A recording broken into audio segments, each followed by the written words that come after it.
সাইদি মাজারের বিরুদ্ধে কথা বলে, পীর অলিউল্লাহর বিরুদ্ধে কথা বলে। নিজেরা নামাজ পড়েন এক ওয়াক্ত। হ্যাঁ, একজন নাকি মদ খাচ্ছিল। কি খাচ্ছিল? মদ পান করতে গিয়া মোষ ছিল খুব লম্বা। আছে তো মানুষের মোষ নানান কায়দা, দেখছেন না? সেদিন একজনের দেখলাম এত বড় মোষ যে একেবারে মুখ টুক ঢাকা, লোকটা হাসে না কান্দে বোঝার কোন উপায় নেই। এরকম মোসালা এক লোক বাও হাত দিয়া মোষগুলা উঁচা করিয়া তারপরে মদ পান করতেছে। একজন এসে জিজ্ঞেস করছে, ভাই তুমি এত কষ্ট করে মদ খাও কেন?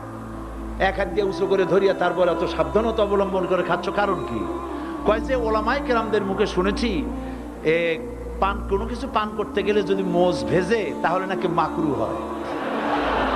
খাইতেছে কিন্তু হারাম, খাইতেছে কি হারাম, মাকরু থেকে বাঁচার চেষ্টা করতেছে।